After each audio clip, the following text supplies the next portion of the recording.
fii ci direction générale des élections ndax nee nañ liste titulaire Yewwi Askan Wi ci élection yii ñu jëm muy législative 31 juillet bi rejeté nañ ko waaye liste suppléant Benno Bokk Yaakaar itamit rejeté nañ ko ndax dina am sortie médiatique tukkee ci opposition bi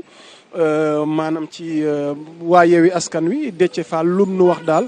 moom il faut mu dem seeti ji ña nga xamante ni ñoom la sekkal liggéey bi muy seen waa coalition ndax dañuy contester ndax dañuy dugal recours ban communication lañ fas yéenee def par rapport ak situation bi dinañ ci dikkaat ak yéen fileek ci kanam bu weesoo loolu tamit ñële nga xamante ne ni ñoom ñooy waa Benno Bokk Yaakaar tamit seen mandataire mi ngi fi mu di Benoît Sambou génnagul ndax amaguñu réaction par rapport ak ñoom itamit seen liste suppléant gi nu rejeté mais beneen xibaar gu tukkee ci ministère de l'intérieur nga xamante ne ni génnee nañ ab communiqué portant recevabilité des listes de candidats pour les élections législatives du 31 juillet 2022 ngeen teewlu ma daal leen koy indil ci nasaraan balaa nu koy tënk ci olof. Le ministre de l'intérieur daal di bind ne vu la constitution vu le code électoral vu la décision du conseil constitutionnel numéro 8 2022 du 21 mai 2022 vu le décret numéro 2020-2098 du 1er novembre 2020 portant nomination des ministres et secrétaires d'État et fixant la composition du gouvernement, vu le décret 2020-790 du 19 mars 2020 portant organisation du ministère de l'Intérieur modifié par le décret numéro 2020-2393 du 30 décembre 2020, vu le décret 2020-2100 du 1er novembre 2020 portant répartition des services de l'État et du contrôle des établissements publics, des sociétés nationales et des sociétés à participation publique entre la présidence de la République, le secrétariat général du gouvernement et des ministères,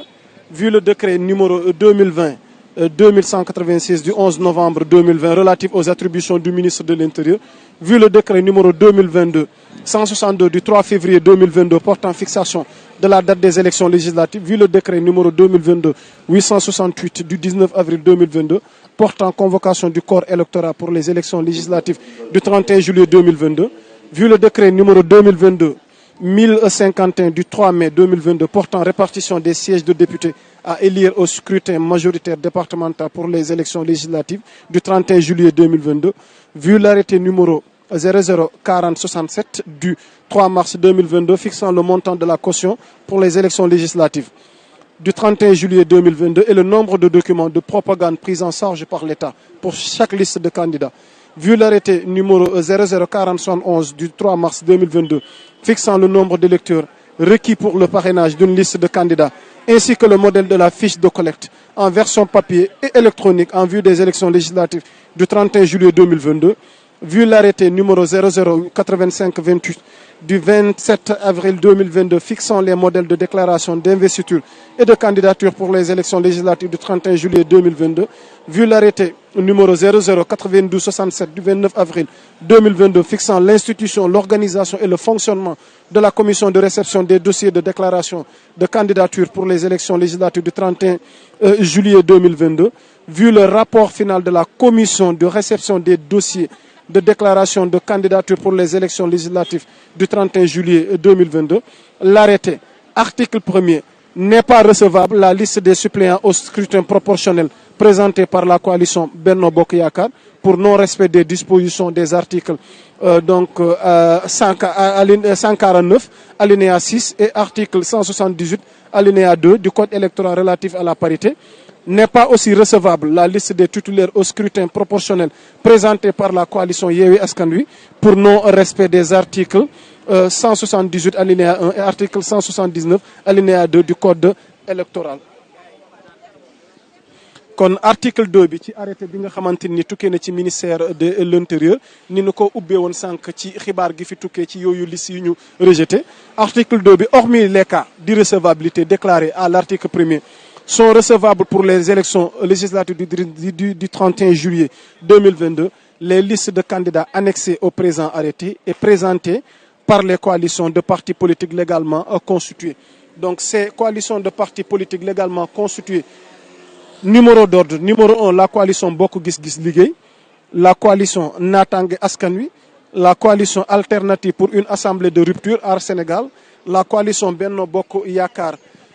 la coalition Buntu Bi, la coalition Les Serviteurs MPR, la grande coalition Wallu Sénégal, la coalition Yewwi Askan Wi. Article 3, le présent arrêté sera enregistré, publié au journal officiel et communiqué partout où besoin sera. Fait à Dakar ci 30 mai bi nga xamante ni moom mooy 2022 par monsieur Antoine Félix Abdoulaye Diome muy ministre de l'intérieur. Kon mbokk yi ñi ñu mën a jàpp ñi nga xamante ni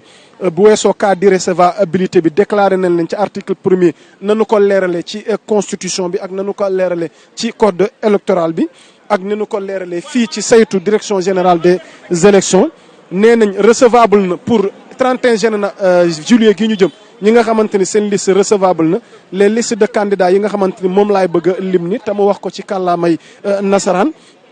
mooy coalition bokk gis-gis liggéey, coalition naataange askan wi, coalition alternative pour une assemblée de rupture waaye coalition Benno Bokk Yaakaar, coalition Buntu Bi, coalition les serviteurs MPR ak coalition Wallu Sénégal ak coalition Yewwi Askan Wi. li nga xamante ni moom mooy lii mënta nekk te recevable te rejeté nañ ko mooy sànq waxoon naa leen ko moom mooy liste bi nga xamante ni moom mooy liste titulaire u Yewwi Askan Wi ak liste suppléant Benno Bokk Yaakaar yooyu liste rejeté nañ ko. waaye ñu fàttali leen ni Déthié Fall bi mu génnee dafa joxe rendez-vous daal day dem seeti waa coalition ndax dinañ def sortie ngir addu ci li nga xamante ni moom mooy li tukkee ci direction générale des élections waaye waa Benno Bokk Yaakaar tamit xamaguñu mbokk yi lii mooy tënk xibaar li nga xamante ni amaloon nañ leen ko fii ci direction générale des élections. kon soxna Ngoné mel na ni xibaar gi nga xamante ne ni sànq jot nañ ko ci yooyu liste yi ñu rejeté waaye tamit beneen xibaar bu ci dolleeku mooy finalement liste yi ñu mujj retenir comme ni ma ko liiree léegi ci nasaraan ak tënk ko ci olof. alors yow tey comme ni ñu ko jàngatalee ci ubbi bi gannaaw maanaam bii arrêté tukkee ci ministère de l'intérieur lu ci sa jàngat Ngoné. waaw ni nga ko waxee rek xam nañ ne bu yëf yi amee pare ministère de l'intérieur chargé des élections moom mooy addu ci mbir mi ci li nga xam ne nag mën nañ ko cee jàpp wax nga ko léegi muy coalition bokk gis-gis liggéey bokk na ci liste yi ñu retenir coalition naataange askan wi bokk na ci liste yi également coalition alternative pour une assemblée de rupture muy waa Aar Sénégal ñooñee bokk nañu ci liste yi waaye coalition Benno Bokk Yaakaar coalition Buntu Bi coalition des serviteurs MPR bokk nañu ci la grande coalition Wallu ñoom it bokk nañu ci liste yi ak coalition Yewwi Askan Wi donc ci tënk daal juróom-ñetti coalition ñoom ñoo nar a bokk ci élection yi nga xam ne muy élection législative yi ñëw ci 31 juillet bi ñu fàttali li ma ta leeral ci cas d'irrecevabilité yi li ñu rejeté liste titulaire maanaam Yewwi Askan Wi moom seppi nañ ko teg na le waaye liste suppléant Benno Bokk Yaakaar moom itamit teg nañ ko fële na le loolu tamit mat na fàttali moom mooy li nga xamante ni mooy xibaar gu fi tukkee ndax recours dinañ ko mee wala duñ ko mee lan moo nar a doon taxawaay fi mu ne nii Benno Bokk Yaakaar ci liste suppléant bi lan moo nar a doon taxawaay li nga xamante moom mooy Yewwi Askan Wi ci seen liste titulaire yooyu ñu rejeté ban jàngat yow nga ci am ci li nar a am ginnaaw yooyu xibaar. li na am mooy bu ñu sukkandikoo ci xibaar yi ñu am ak rejet bi nga xam ne rejeté nañ ko tey ci liste suppléant Benno Bokk Yaakaar liste titulaire Yewwi Askan Wi jàpp nañu kon seen campagne dina xaw a takk suuf à moins que ñu dem lëkkaloo ak yeneen ni coalition ndax loole dina am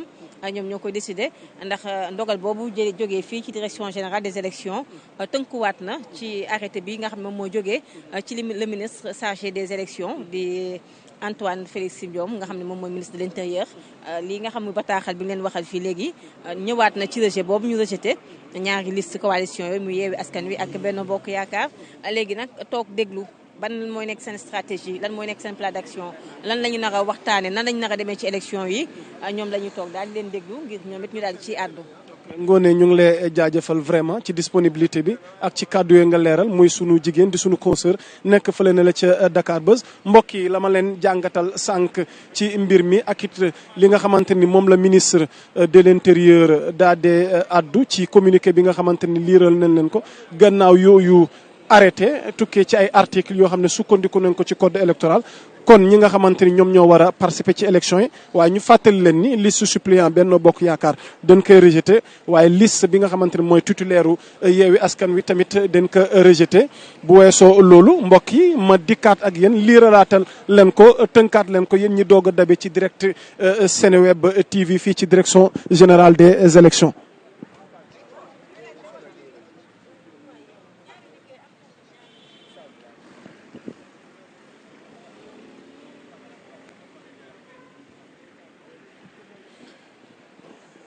kon mbokk yi ni ma ko leeralee sànq bataaxal gi tukkee ci ministre de l'intérieur nga xamante ni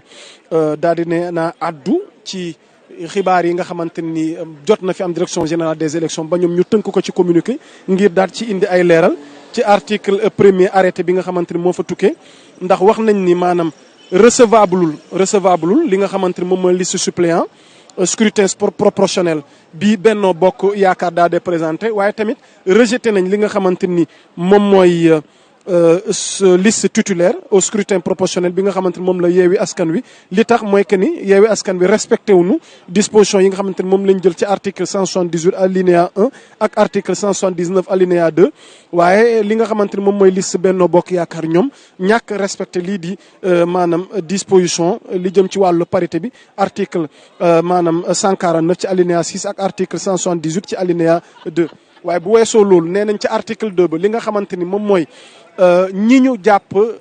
ñoom ñoo nar a participer ci yile élection législative yi nga xamante ni moo nar a am 31 juillet hormis maanaam les cas d'irrecevabilité mooy ñi nga xamante ni rejeté nañ leen mooy liste yi ñu tudd léegi bokk na ci lii de coalition bokk gis-gis liggéey lii de coalition naataange askan wi lii de coalition alternative pour une assemblée de rupture muy Aar Sénégal waaye lii de coalition Benno Bokk Yaakaar waaye coalition bunt bi itamit coalition les serviteurs MPR waaye la grande coalition wàllu Sénégal ak tamit la coalition Yewwi Askan Wi mbokk yi lii mooy xibaar yi nga xamante ni tukkee na fi tey tamit nee nañ arrêté bi daanu ko publier ci journal officiel ak fépp fi nga xamante ni nit ñi daan ko soxla ngir yëttewoo xibaar gu jëm ci mbir bi kon mbokk yi ci tënk gannaaw amaguñu réaction tukkee ci yenn mandataires yi boobu ba tey nu ngi xaar ngir am des infos supplémentaires waaye lii di information bi tukkee ci maanaam tey jii ni ministre de l'intérieur waaye tukkee ci direction générale des élections mooy li nga xamante ni moom lañ leen leeralal ni di leen jaajëfal ci teewlu bi nu bàyyi tuuti maanaam temps fort en attendant bu fekkee réaction amul ñu dikkaat ak yéen ngir jéem a xool fan la ñu jëm ak situation gi nga xamante ni moom moo am fi direction générale des élections di jaajëfal Mohamed Sarr nga xamante ni moo nekk ci wàllu technique bi wàllu caméra bi moom laa àndal fii ci direction générale des élections mbokk yi